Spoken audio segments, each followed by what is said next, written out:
छत्रपती संभाजीनगरची पुढची एक बातमी आहे। बोगसगिरीचा बिहार पॅटर्न आता समोर आलेला आहे।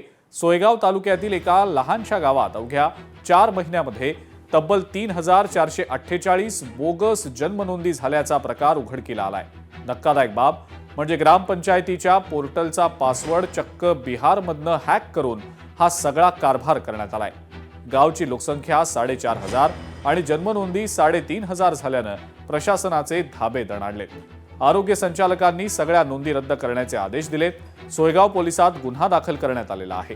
बोगस जन्मनोंदणी दाखले काढण्यासाठी किंवा देशविघातक कृत्यांसाठी बाहेरच्या देशातील जन्मनोंदी असल्याचा संशय असल्याचं जिल्हा आरोग्य अधिकारी म्हणतात। आमच्या गावामधील जो आयडी असतो ग्रामपंचायतचा, तो आयडी हॅक करून संबंधित तरुणाने 3447 नोंदी केल्या। त्या संबंधित आम्ही गुन्हा दाखल केलेला आहे। तसेच आमच्या गावामध्ये कोणत्याही प्रकारचे बांगलादेशी अथवा बिहारी लोक वास्तव्यास नाहीत। आमची गावाची लोकसंख्या आज 2011 नुसार 962 असून आज तागायत 2200 ते 2300च्या दरम्यान लोकसंख्या आहे। असं कोणत्याही प्रकारचं या ठिकाणी लोक या ठिकाणी वास्तव्यास नाहीत। त्याबद्दल आम्ही पोलीस स्टेशनमध्ये FIR दाखल केलेली आहे आणि हा जो प्रकार आहे तो सायबर क्राईमशी संबंधित असल्यामुळे त्या ठिकाणी जे सायबर क्राईम मार्फत त्याचा तपास केला जाणार आहे आणि जे लाभार्थी ची नोंदणी झालेली आहे ते म्हणजे त्याच्या गावातलेच नसल्यामुळे आम्ही ते सर्व लाभार्थ्यांची नोंदणी रद्द करण्यासाठी राज्य शासनाकडे प्रस्ताव पाठवलेला आहे। डोंबिवलीमधल्या रविकिरण सोसायटीतल्या झालेल्या आग प्रकरणामध्ये आता CCTV फुटेजच्या सहाय्यानं एका तरुणाला अटक करण्यात आल्याची माहिती मिळतेय। या तरुणानं काहीतरी कचरापेटी टाकल्यानं ही आग लागल्याचं समोर आलेलं होतं।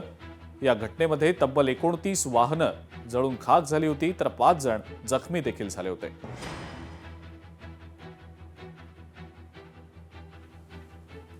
कचरा कुंडीमध्ये काही कचरा टाकल्यानंतर थोड्या वेळातच आग भडकली आणि त्यामध्ये या मोटर वाहनांचं नुकसान झालं आणि त्याचप्रमाणे त्या सोसायटीमधील 5 रहिवासी जखमी झालेले आहेत।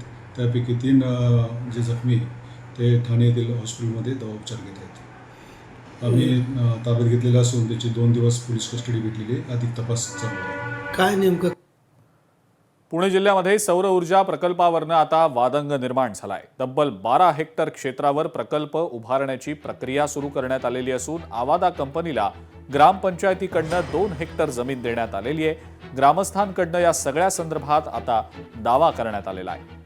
पुण्यातल्या आंबेगावमधल्या चांडोली गावात सौर ऊर्जा प्रकल्पावरनं हा वादंग निर्माण झालाय। आवादा कंपनीला ग्रामपंचायतीकडनं केवळ 2 हेक्टर जमिनीची परवानगी देण्यात आल्याचा दावा ग्रामस्थ करतायत, मात्र प्रत्यक्षात तब्बल 12 हेक्टर क्षेत्रावर प्रकल्प उभारण्याची प्रक्रिया सुरू असल्याचं पाहायला मिळत आहे।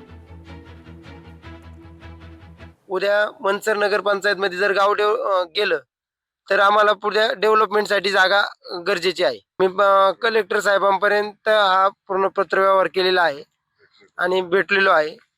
तर ते बोलले होते एका बाजूला घेऊ म्हणून, पण प्रत्यक्षात काम चालू असताना काम कंपनीच्या मनमानी कारभार चाललेला आहे, त्याचा आम्हाला पूर्ण विरोध आहे आमचा। लोकशाही मराठी ऐका, पहा, जागरूक रहा।